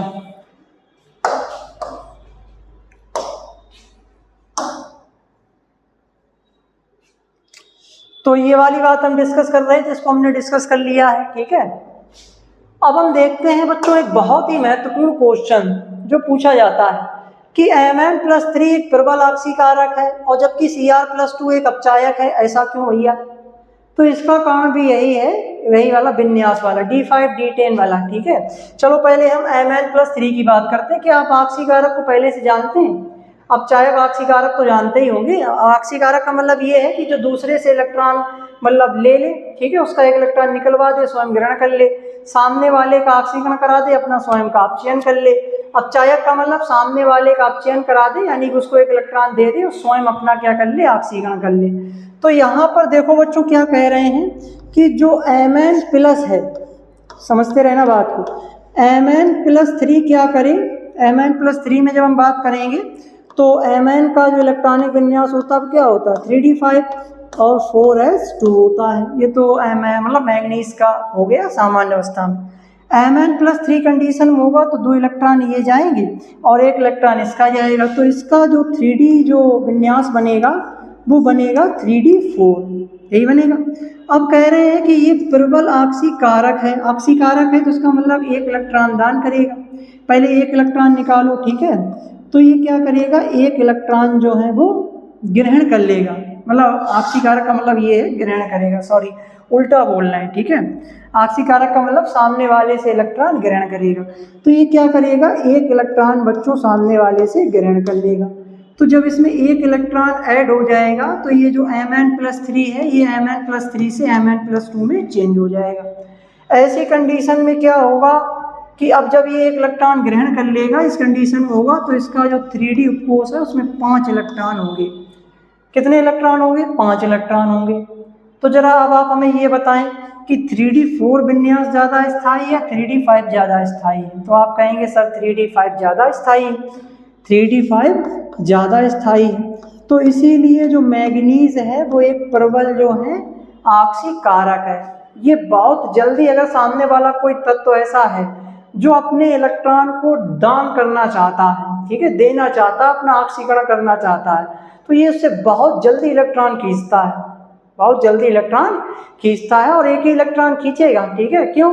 क्योंकि इलेक्ट्रॉन खींचने पर इसका जो है 3D कोष जो है आधा भर रहा है, स्थायी इलेक्ट्रॉनिक विन्यास गेन पे ये ले रहा है, ठीक है। तो इसीलिए ये एक प्रबल आक्सीकारक है। तो Mn जो +3 है वो एक प्रबल आक्सीकारक है। चलो अच्छा, ये बात समझ में आ गई होगी बच्चों, ठीक है। अब हम बात करते हैं Cr+2 की। देखो Cr+2 की जब बच्चों बात करते हैं तो Cr का जो 24 होता है उसका जब हम लिखते हैं तो 3d4 और 4s2 लिखते हैं, ये लिखते हैं इलेक्ट्रॉनिक विन्यास क्रोमियम। लेकिन ये अपवादी है, तो इसमें क्या होता है, इसमें होता है 3d5 और 4s1, ठीक। अब इस कंडीशन में इसका जो 3D कोष है वो आप कहेंगे सर भरा हुआ है, लेकिन ऐसी कंडीशन में ये क्या करेगा, क्रोमियम, यहाँ पे मिस्टेक है क्या, नहीं नहीं सही है। ऐसी कंडीशन में बच्चों ये क्या करेगा, क्रोमियम को जो है यहाँ पर क्रोमियम+3, रुक जाओ जरा 1 मिनट, यहाँ पे मिस्टेक हमें लग रही है कुछ। अगर ये Cr+3 होता तो यहाँ एक जाता, एक यहाँ से जाता, नहीं Cr+2 होगा। जैसे ये अपचायक है तो एक इलेक्ट्रॉन क्या करेगा, सामने वाले को डोनेट कर देगा, यानी कि एक अपना इलेक्ट्रॉन निकाल देगा। ऐसी कंडीशन में ये चेंज हो जाएगा 3d4 में। किसमें चेंज होगा बच्चों, 3d4 में चेंज होगा ये, ठीक है। 3d4 में ये चेंज हो रहा है, अपचायक है, सामने वाले से ये क्या करेगा, सामने वाले को ये इलेक्ट्रॉन डोनेट करेगा, ठीक है। तो 3d4 में चेंज हो रहा है। तो यहाँ पर जो है बच्चों कुछ मिसप्रिंटिंग है, हमें लग रहा है कि Cr+2 के साथ कुछ मिसप्रिंटिंग है, इसीलिए यहाँ पे बात नहीं बन रही, यहाँ पर मिसप्रिंटिंग है। चलिए बच्चों देखते हैं, इसमें थोड़ा कंफ्यूजन में थी, इसको क्लियर किए देते हैं। देखो इसका खेल क्रोमियम का अलग है। यहाँ पर बच्चों क्या है, इसको हम इसका इलेक्ट्रॉनिक विन्यास जो है 3d4 मान के चल रहे हैं, ठीक है। इसको आपको 3d4 मानना होगा, 3d4 ही मान लें, ठीक है। 3d4 जब आप मानेंगे यहाँ पर, तो ये एक इलेक्ट्रॉन बच्चों क्या करेगा, सामने वाले को दान कर देगा, यानी उसको इलेक्ट्रॉन देके उसका अपचयन करा देगा। ऐसी कंडीशन में इसका विन्यास हो जाएगा 3d3, क्या हो जाएगा 3d3, और ये चेंज होगा Cr+3 में, Cr+3 में, और ये बनेगा 3d3। अब 3d3 में तो कोई स्थायित्व नहीं है, तो आप इसको इस नज़रिए से देखिए T2g, ठीक है। T2g क्या है, तो T2g बच्चों हमारे 3 जो है डी उपकोषी हैं। जब हम डी मतलब उपकोष बनाते हैं तो उसकी जो 5 कक्षाएं हैं, तो उसकी शुरुआत की 3 हमारी जो है कक्षकों की बात की जा रही T2g। तो होता क्या है, इस बात को बच्चों हम आगे सीखेंगे कि जब कोई संक्रमण तत्व किसी दूसरे तत्व के साथ क्रिया करता है, तो ऐसी कंडीशन में क्या होता है कि जो लिगेंड्स इसको इलेक्ट्रॉन देते हैं या जिस तत्व के साथ क्रिया कर रहा है, तो इस क्रिया करने के दौरान इसका जो डी उपकोष है वो 2 असमान ऊर्जा वाले उपकोषों में टूट जाता है, बढ़ जाता है, जिन्हें हम T2g और Eg कहते हैं। T2g में 3 कक्षकें आती हैं, इसलिए इसमें 3 इलेक्ट्रॉन रह सकते हैं। Eg में 2 आती हैं, इसलिए इसमें 2 इलेक्ट्रॉन रह सकते हैं, ठीक है।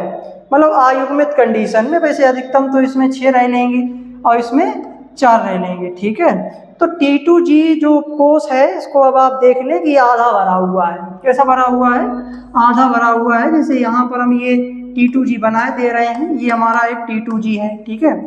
इसमें 1 2 3 देख लें आप, आधा भरा हुआ है, ठीक है। तो इस वजह से इसमें क्या आ गया बच्चों, स्थायित्व आ गया। क्या आ गया बच्चों, इसमें स्थायित्व आ गया। तो इस बात को यहाँ पर इस तरीके से मतलब जो है समझाते हैं, ठीक है। और यहाँ पर आप जो विन्यास है वो आपको 3d4 मानना होगा, ठीक है। 3d4 मानकर आपको जो है इस क्वेश्चन का आंसर देना होगा, ठीक। चलें, अच्छा स्क्रीनशॉट ले लें आप।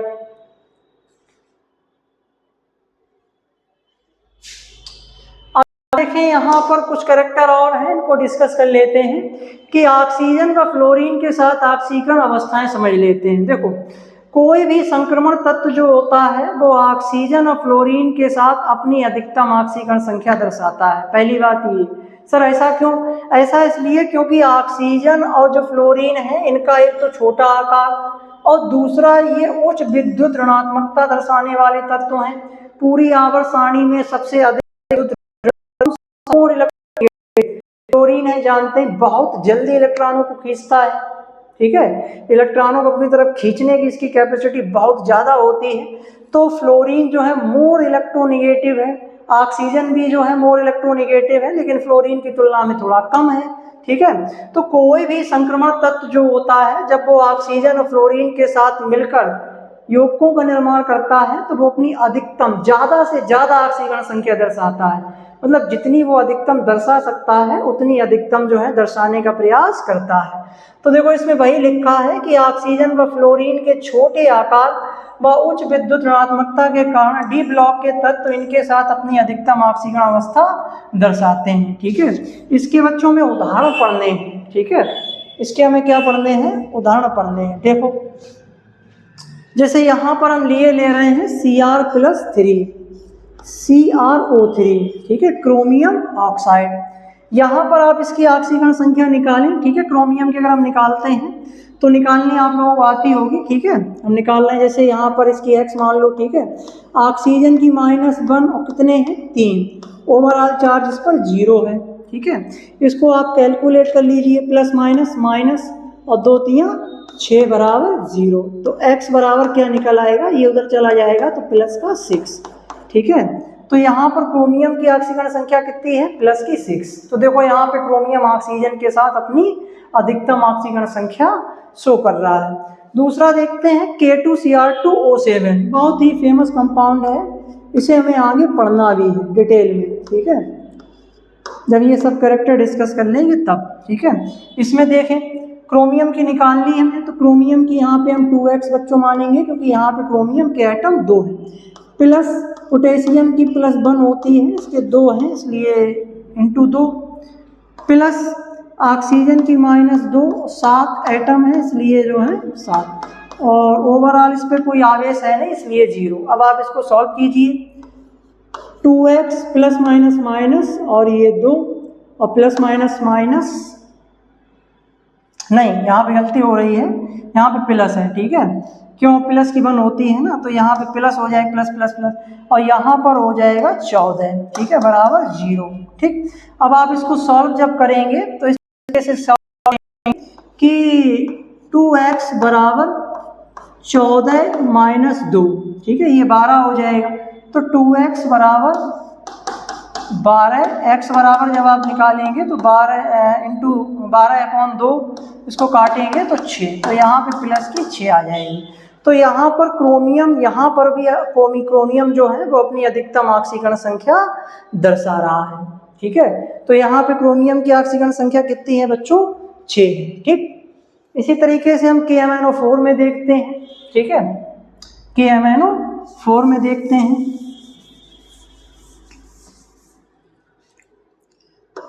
KMnO4 यहाँ पे लिए लेते हैं, KMnO4 देखो, KMnO4 की निकालेंगे मैग्नीज की, इसको आप x मान लें, ठीक है, प्लस की 1 इसकी हो गई पोटेशियम की, ऑक्सीजन की -2 इंटू 4 बराबर 0, इसको आप सॉल्व कर लीजिए x, ठीक है, प्लस का 1 प्लस माइनस माइनस और 4 दूनी 8 बराबर 0। इसको जब आप सॉल्व करेंगे तो ये 8 इधर होगा, ठीक है, ये उधर चला जाएगा हमारा जो है तो माइनस, तो ये आ जाएगा हमारा जो है प्लस का 7, यानी कि x बराबर आ जाएगा प्लस का 7, ठीक है। तो यहाँ पर देख पा रहे हैं कि मैग्नीज जो है अपनी अधिकतम ऑक्सीकरण अवस्था को शो कर रहा है, ठीक है, प्लस की 7 ऑक्सीकरण संख्या।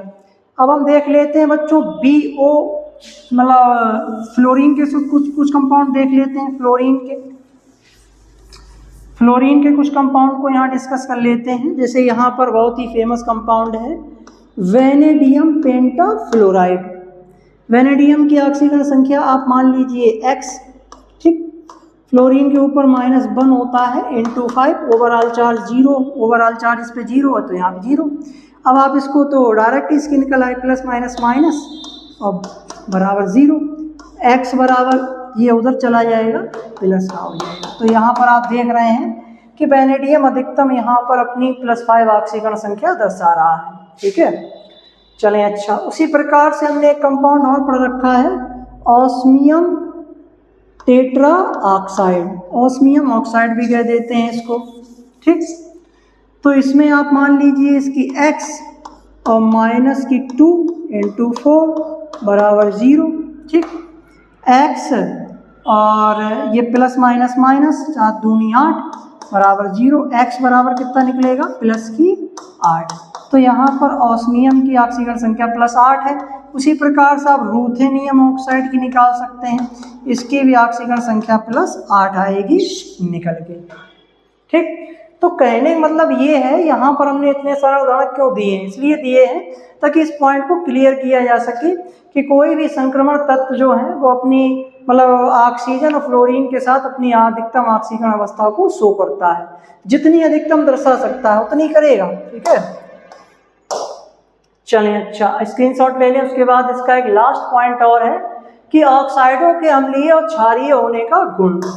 ठीक, देखो पहली बात तो बच्चों ये समझो कि जो हमारे एस ब्लॉक के जो तत्व होते हैं उनके ऑक्साइड क्षारीय होते हैं, ये बात आपने हाई स्कूल लेवल में ही पढ़ी होगी। और जो पी ब्लॉक के तत्व होते हैं इनके ऑक्साइड अम्लीय होते हैं, लेकिन डी ब्लॉक के तत्वों के ऑक्साइड अम्लीय भी होते हैं, क्षारीय भी होते हैं और उदासीन भी होते हैं। इसको एक हम उदाहरण से समझेंगे, बेहतरीन उदाहरण है, इसको आप समझेंगे। जैसे यहाँ पर कंपाउंड हम बच्चों लिखते हैं MnO, एक कंपाउंड ये हमने लिख लिया। एक कंपाउंड हम यहाँ पर लिखेंगे MnO2, फिर एक कंपाउंड यहाँ पर हम लिखेंगे MnO3। ठीक, तो ये कंपाउंड हमने लिख दिए। यहाँ पर जब आप इसकी ऑक्सीकरण संख्या निकालेंगे, ठीक है, तो यहाँ पर इसकी ऑक्सीकरण संख्या बच्चों आएगी +2, यहाँ पर निकालेंगे तो +4, यहाँ पर निकालेंगे तो +6। जिस विधि से अभी हमने निकाली थी वैसे आप निकाल सकते हैं, तो ऐसे ही निकल आएगी। ठीक है, +2 +4 +6। तो कोई भी संक्रमण तत्व क्या होता है, संक्रमण तत्वों की विशेषता है कि संक्रमण तत्व अपनी निम्न ऑक्सीकरण अवस्था में क्षारीय गुण दर्शाते हैं। कैसा गुण दर्शाते हैं? क्षारीय गुण दर्शाते हैं। तो यहाँ पे देखो मैग्नीज अपनी निम्न ऑक्सीकरण अवस्था में है तो क्षारीय गुण दर्शाएगा। क्यों दर्शाएगा, अभी इस बात को हम डिस्कस करेंगे। यहाँ पर ये अधिकतम ऑक्सीकरण अवस्था में है तो यहाँ पर ये अम्लीयता मतलब अम्लीय गुण दर्शाएगा, इसका जो ऑक्साइड है वो अम्लीय गुण दर्शाएगा। और यहाँ पर ये बीच वाली अवस्था में है, ना तो ये कम है ना ज़्यादा है, तो यहाँ पर ये उदासीन होगा, उदासीन कह सकते हैं, या हम एक टर्म और यूज में ले सकते हैं, उभयधर्मी भी कह सकते हैं। उभयधर्मी क्या है अभी हम डिस्कस करते हैं। देखें, तो कहने का मतलब ये है बच्चों कि संक्रमण तत्वों के ऑक्साइड निम्न ऑक्सीकरण अवस्था में क्षारीय, उच्च ऑक्सीकरण अवस्था में अम्लीय होते हैं। यहाँ पे हमने मैग्नीज के 3 ऑक्साइड लिए हैं, magnesium monoxide, magnesium dioxide, magnesium trioxide. यहाँ पर +2 ऑक्सीकरण अवस्था है, यहाँ पे +4 है, यहाँ पे +6 है। यहाँ निम्न ऑक्सीकरण अवस्था है, यहाँ अधिकतम ऑक्सीकरण अवस्था है, तो इसका ऑक्साइड क्षारीय है, यहाँ पर अम्लीय है और यहाँ पर मध्यवर्ती है, तो इसलिए ये उदासीन है और ये उभयधर्मी है। ठीक है, आप इसका पहले स्क्रीनशॉट ले लें, उसके बाद हम बताते हैं। ठीक है, तो देखो यहाँ पर ये अम्ल क्यों है, तो आप लोगों ने हाई स्कूल में एक बात पढ़ी होगी कि सर जो लुईस अम्ल और लुईस क्षार पढ़े होंगे। ठीक है, इंटर फर्स्ट ईयर में पढ़ा होगा कि लुईस अम्ल क्या होते हैं, लुईस क्षार क्या होते हैं। लुईस अम्ल क्या होते हैं? इलेक्ट्रॉन ग्राही होते हैं। लुईस क्षार क्या होते हैं? लुईस क्षार जो होते हैं वो इलेक्ट्रॉन दाता होते हैं। तो ये बात आपको पहले से पता होगी कि जो लुईस अम्ल होते हैं वो इलेक्ट्रॉनों को ग्रहण करते हैं, जो लुईस क्षार होते हैं वो इलेक्ट्रॉनों को मतलब दान करते हैं। अब जरा आप हमें ये बताएं कि यहाँ पे मैग्नीशियम की ऑक्सीकरण संख्या +2 है, तो यहाँ पर इसकी प्रवृत्ति कैसी है, इलेक्ट्रॉनों को दान करने की है या इलेक्ट्रॉनों को ग्रहण करने की है? भाई अधिकतम ये अपनी ऑक्सीकरण संख्या मैग्नीज हमने बता दिया है पहले ही कि मैग्नीज अपनी अधिकतम ऑक्सीकरण संख्या +2 से लेके +7 तक दर्शाता है, +2 से लेके +7 तक। तो अभी तो इसमें जो है +2 ही ऑक्सीकरण संख्या दर्शाई है, तो अभी इसकी जो प्रवृत्ति है, जो टेंडेंसी है वो इलेक्ट्रॉनों को दान करने की है, इलेक्ट्रॉनों को दान करने की है। और जब ये इलेक्ट्रॉन दान करेगा तो किसकी तरह व्यवहार करेगा? क्षार की तरह। किसकी तरह व्यवहार करेगा? क्षार की तरह। तो सीधा सीधा कॉन्सेप्ट है, लुईस क्षार और लुईस अम्ल के नजरिए से देखिए, ये बात इसी नजरिए से बताई जाती है। ठीक है, ठीक है, तो यहाँ पे +2 है, इसकी प्रवृत्ति अभी इलेक्ट्रॉनों को और दान करने की है। अभी ये +3 +4 +5 +6 +7 में जा सकता है। ठीक है, तो ये इलेक्ट्रॉन अभी दान करेगा और तो इसलिए ये क्षारीय व्यवहार शो करेगा। यहाँ पे आ जाओ, +6 ऑक्सीकरण अवस्था है, यहाँ पर +6 है, तो इसकी प्रवृत्ति एक ये है कि ये थोड़ा आगे खिसक के एक इलेक्ट्रॉन दान करके थोड़ा जो है क्षारीय गुण दर्शा देगा, +1 ही। ठीक है, लेकिन अब ये पीछे बैक आने की प्रवृत्ति इसकी ज़्यादा है, पीछे बैक आने की प्रवृत्ति ज़्यादा, मतलब इस इलेक्ट्रॉनों को ग्रहण करने की प्रवृत्ति ज़्यादा है। जब इलेक्ट्रॉनों को ग्रहण करेगा तो लुईस अम्ल बन जाएगा, तो ये लुईस अम्ल की तरह व्यवहार करेगा। समझ रहे हैं? तो ये पीछे इसके आने की प्रवृत्ति ज़्यादा है, मतलब इलेक्ट्रॉन की ग्रहण करने की प्रवृत्ति इसकी ज़्यादा है, इलेक्ट्रॉन के दान करने की प्रवृत्ति इसकी कम हो गई, अब नहीं रही इसकी कैपेसिटी, ठीक है। अच्छा बीच वाले की बात करते हैं +4 की, तो ये इलेक्ट्रॉन जो है अभी जो है दान भी कर सकता है और अभी जो है इलेक्ट्रॉन यहाँ ग्रहण भी कर सकता है, दोनों तरफ ये शिफ्ट हो सकता है। भाई इलेक्ट्रॉन अभी ये कितने और दान कर सकता है 3, कितने इलेक्ट्रॉन ग्रहण कर सकता है 4 इलेक्ट्रॉन ग्रहण कर सकता है, तो इसकी प्रवृत्ति दोनों की ही है, यानी कि ये इलेक्ट्रॉन दान भी कर सकता है और इलेक्ट्रॉन ग्रहण भी कर सकता है।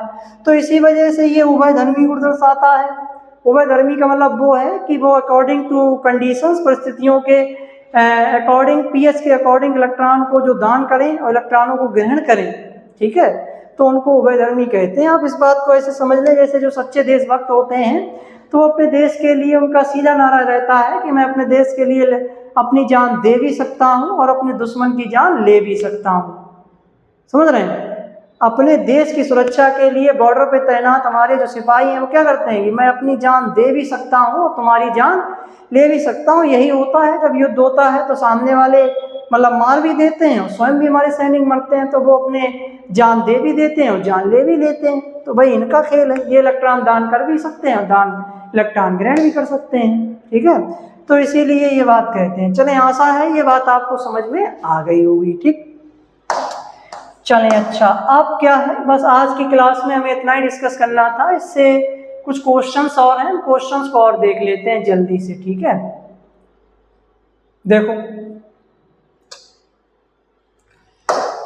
बोर्ड परीक्षा में बनने वाले महत्वपूर्ण संभावित प्रश्नों को देख लें, ठीक है, कौन कौन से संभावित प्रश्न बनते हैं। देखो संक्रमण तत्व परिवर्ती यानी कि अलग अलग ऑक्सीकरण अवस्थाएं क्यों दर्शाते हैं। देखो इसका कारण हमने बता दिया है कि N-1 D उपकोष और NS उपकोषों के मध्य बहुत कम ऊर्जा अंतर होने के कारण दोनों ही उपकोष बंध बनाने में भाग लेते हैं, यौगिक निर्माण में भाग लेते हैं, इसीलिए परिवर्ती अलग अलग ऑक्सीकरण संख्या दर्शाते हैं। तो आप इसका स्क्रीनशॉट ले लेना, जो बात हमने बताई है वो यहाँ पे लिख रखी है, आप इसको पढ़ लेना, ठीक है, क्योंकि ये क्वेश्चन फॉर्मेट में बात लिखी गई है, ठीक है। ये पूछ लेते हैं कभी कभार बात, क्योंकि ये तो सभी जानते हैं कि परिवर्ती ऑक्सीकरण संख्या दर्शाते हैं, लेकिन क्यों दर्शाते हैं ये बच्चे ध्यान नहीं देते हैं, तो कभी कभार 2 या 3 नंबर में ये बात पूछी जाती है। अगला क्वेश्चन देखें, 3D संक्रमण श्रेणी में कौन सा तत्व सबसे अधिकतम ऑक्सीकरण अवस्था दर्शाता है और कितनी। तो 3D संक्रमण श्रेणी में बच्चों मैग्नीज के बारे में हमने बताया था कि जो मैग्नीज है Mn है वो सबसे अधिकतम ऑक्सीकरण संख्या दर्शाता है। इसका विन्यास होता है 3D5 और 4s2 और ये अपनी ऑक्सीकरण संख्या अपनी अधिकतम दर्शाता है +7, ठीक है। देखो 3D संक्रमण श्रेणी में मैग्नीज सबसे अधिक +7 ऑक्सीकरण अवस्था प्रदर्शित करता है, जैसे KMnO4 में अभी हमने निकाली थी। मैग्नीज का विन्यास 3D5 4s2 होता है, इसके पास 4s में 2 इलेक्ट्रॉन, 3D में अधिकतम 5 अयुग्मित इलेक्ट्रॉन होते हैं। जब ये सभी 7 इलेक्ट्रॉन बंध बनाने में भाग लेते हैं तो मैग्नीज अपनी अधिकतम +7 ऑक्सीकरण अवस्था दर्शाता है। नोट करके पूरी आवर्त सारणी में सबसे अधिकतम ऑक्सीकरण संख्या अगर कोई दर्शाता है तो वो ऑस्मियम और रूथेनियम है, जैसा कि हमने बताया, ठीक है, कि पूरी आवर्त सारणी में सबसे अधिकतम ऑक्सीकरण संख्या 2 ही तत्व दर्शाते हैं, एक ऑस्मियम और एक रूथेनियम। ऑस्मियम जो है 5D श्रेणी का सदस्य है और रूथेनियम 4D श्रेणी का सदस्य है, ठीक। चलें, अच्छा स्क्रीनशॉट ले लें। अगला देखें, स्कैंडियम और जिंक परिवर्ती ऑक्सीकरण अवस्था क्यों नहीं दर्शाते हैं। तो इसका कारण भैया वही है कि इनका जो 3D और 4D उपकोष है ये पूर्ण रूप से भरा होता है। तो 3D और 4D उपकोष के जो इलेक्ट्रॉन है बंध बनाने में भाग लेते नहीं है, केवल 4s और 5s उपकोष के इलेक्ट्रॉन भाग लेते हैं, तो इसीलिए 1 या +2 या +1 या +2 ऑक्सीकरण अवस्था दर्शाते हैं, तो कोई परिवर्ती नहीं है ये, ठीक है। तो देखो स्कैंडियम, इसका इलेक्ट्रॉनिक विन्यास 3D1 और 4s2 होता है। यह अपने तीनों इलेक्ट्रॉनों को एक साथ त्याग कर तुरंत +3 ऑक्सीकरण अवस्था बनाता है, जिससे यह अक्रिय गैस आर्गन जैसा अत्यधिक स्थायी विन्यास प्राप्त कर लेता है। इसीलिए यह केवल +3 ऑक्सीकरण अवस्था ही दिखाता है, परिवर्ती नहीं, ठीक। जिंक की बात करें तो इसका विन्यास 3D10 और 4s2 होता है। इसका 3D उपकोष पूरी तरह भरा और बहुत स्थायी होता है, इसीलिए केवल बाहरी 4s के 2 इलेक्ट्रॉनों को त्याग कर +2 ऑक्सीकरण अवस्था दर्शाता है। 3D उपकोष के पूर्ण रूप से भरे होने के कारण यह परिवर्ती ऑक्सीकरण संख्या नहीं दर्शाता है, ठीक। चलें, अच्छा स्क्रीनशॉट ले लें आप। बहुत ही बेहतरीन कॉन्सेप्ट है, अगर सभी बच्चे ध्यान से समझ रहे होंगे चीज़ों को क्रिस्टल क्लियर हमारी बातों को सुन रहे होंगे, सुनने के साथ साथ समझ भी रहे होंगे। सुनना ही काफ़ी नहीं है कि बैठ गए बस सुन रहे, मन मतलब थोड़ा माइंड यहाँ लगाया फिर मन भटक गया, विचलित हो गया मन। ठीक है, चीज़ों को सही से समझ रहे हैं, कॉन्सेप्ट क्लियर कर रहे हैं। तो ये सब हलवा है, ये सब हलवा बहुत सरल है। ठीक है, देखो Fe+3 आयन Fe+2 आयन तुलना में स्थायी क्यों, तो भैया ये बात हमने पहले ही बता दी है। ठीक है, कि जो Fe+3 है इसका जो 3D5 विन्यास होता है, और Fe+2 में जब हम जाते हैं तो इसका जो है 3D6 विन्यास होता है। तो इस वजह से भैया जो है Fe+3 ज़्यादा स्थायी है, क्योंकि 3D5 विन्यास है। चलें, अच्छा स्क्रीनशॉट ले लें इसका जल्दी से। अगला देखें, संक्रमण तत्व शून्य ऑक्सीकरण अवस्था कब और किस प्रकार के यौगिकों में दर्शाते हैं। तो बहुत से हमारे जो है संक्रमण तत्व हैं जो शून्य ऑक्सीकरण अवस्था भी दर्शाते हैं। इस बात को जो है हम ऐसे कंपाउंड पढ़ेंगे जिन्हें हम उपसंयोजी यौगिक कहते हैं, चैप्टर को कंप्लीट कर लेने के पश्चात। अगला चैप्टर हमारा यही है। देखो, जब संक्रमण धातुएं मजबूत लिगेंड्स जैसे कार्बन मोनोऑक्साइड के साथ संकुल यौगिक बनाती हैं तब वे शून्य ऑक्सीकरण अवस्था प्रदर्शित करती हैं। उदाहरण, धातु कार्बोनिल यौगिकों में जैसे निकेल टेट्रा कार्बोनिल और आयरन पेंटा कार्बोनिल, ठीक है, में निकेल और Fe की ऑक्सीकरण अवस्था शून्य होती है। कैसी होती है? शून्य होती है। इसका कारण बच्चों ये है कि ये जो लिखे हैं, जैसे यहाँ पे कार्बन मोनोऑक्साइड है, कार्बोनिल कंपाउंड इसको कहते हैं, और यहाँ पर भी है कार्बोनिल कंपाउंड। तो ये क्या करते हैं, अपने इलेक्ट्रॉनों को, युग्मित इलेक्ट्रॉनों को इन संक्रमण धातुओं के खाली पड़े डी कोष में दान कर देते हैं। ठीक है, जिस वजह से इलेक्ट्रॉन केवल ये दान करते हैं। ठीक है, यहाँ पर ये जो Fe है, यहाँ पे जो निकेल है, ये अपने इलेक्ट्रॉन नहीं देते हैं इनको।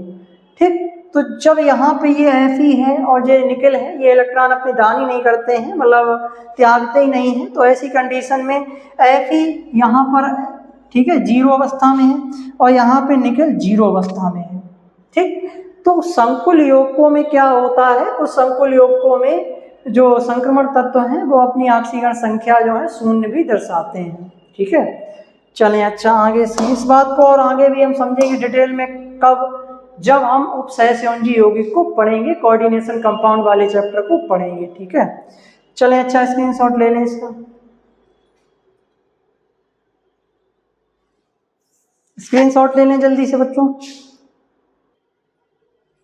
चलें, अच्छा, तो इसी के साथ बच्चों आज ये लास्ट थी स्लाइड। ठीक है, आज की क्लास में हमें इतना ही डिस्कस करना था। ठीक है, तो आज की क्लास में हमने बहुत ही मतलब परीक्षा के पॉइंट ऑफ व्यू से महत्वपूर्ण बिंदुओं को डिस्कस किया है, संक्रमण धातुओं के अभिलक्षणों को, जिसमें हमने परमाणु त्रिज्या और आयनिक त्रिज्या को डिस्कस किया। ठीक है, कौन कौन से कारक हैं जो परमाणु आयनिक त्रिज्या को मतलब प्रभावित करते हैं, और हमने ये जाना कि मध्य में मतलब शुरुआत में D1 से लेके D4 तक परमाणु त्रिज्या घटती है। ठीक है, मध्य में D5 से लेके D8 तक परमाणु त्रिज्या बराबर रहती है, स्थिर रहती है, और D9 D10 विन्यासों पर जो है परमाणु त्रिज्या थोड़ी सी बढ़ जाती है। ठीक, तो इन बातों को डिस्कस किया। साथ ही साथ हमने जो है परिवर्ती ऑक्सीकरण अवस्था को बहुत ही बेहतरीन तरीके से डिस्कस किया है कि परिवर्ती ऑक्सीकरण संख्या क्या है, क्यों ये दर्शाते हैं, इसके पीछे की क्या कारण है। ठीक है, आयनों के स्टेबिलिटी को हमने डिस्कस किया कि D0 D5 D10 इलेक्ट्रॉनिक विन्यास रखने वाले जो आयन्स होते हैं वो ज़्यादा स्थायी होते हैं, और साथ ही साथ जो है हमने कुछ क्वेश्चंस भी डिस्कस किए हैं। तो कैसी लगी आज की ये क्लास, कमेंट बॉक्स में ज़रूर बताएं। ठीक है, जुड़े रहें हमारे साथ, प्रॉपर पढ़ते रहें, प्रॉपर अपने नोट्स बनाते रहें। किसी भी प्रकार का कोई डाउट है, कोई क्वेश्चंस है, अगर समझ में नहीं आता है तो आप जो है कमेंट बॉक्स में टाइप करके पूछ सकते हैं। क्लासेस लगातार इसकी प्लेलिस्ट क्रिएट कर दी गई है। ठीक है, जो बच्चे पहली बार जुड़ रहे हैं पूरे वीडियो को देखें, पूरे चैप्टर के सभी लेक्चर्स को देखें। और एक बात और बच्चों, जो बच्चे ऑनलाइन तो चल ही रहा है, जो बच्चे ऑफलाइन जुड़ना चाहते हैं, ठीक है, कायमगंज के अंतर्गत कायमगंज के जो बच्चे हैं, ठीक है, जो बच्चे ऑफलाइन जुड़ना चाहते हैं, ऑफलाइन कोचिंग को ज्वाइन करना चाहते हैं, तो वो जुड़ सकते हैं। ठीक है, इसके लिए अपना हम नंबर दे रहे हैं, इस नंबर पे आप कांटेक्ट कर सकते हैं और हमारे साथ जो है ऑफलाइन भी जुड़ सकते हैं। क्योंकि बहुत से हाई स्कूल से लेके इंटर तक के बच्चे हैं जिनके पास एक प्रॉपर मतलब उन्हें फ़ोन, मोबाइल फ़ोन की सुविधा उपलब्ध नहीं हो पाती। ठीक है, मोबाइल फ़ोन की सुविधा उनको उपलब्ध नहीं हो पाती है, जिससे वो प्रॉपर इन वीडियोस को देख सकें, रेगुलर वे में नोट्स तैयार कर सकें उनसे देखकर, ठीक है। तो उनको दिक्कतों का सामना करना पड़ता है। तो अगर वो बच्चे ऑफलाइन जुड़ना चाहते हैं तो इस नंबर पे कांटेक्ट कर सकते हैं 9670382208 पर। तो ऑफलाइन भी आकर आप हमारे साथ जुड़ सकते हैं, आपको ऑफलाइन भी हम पढ़ा सकते हैं, ठीक है।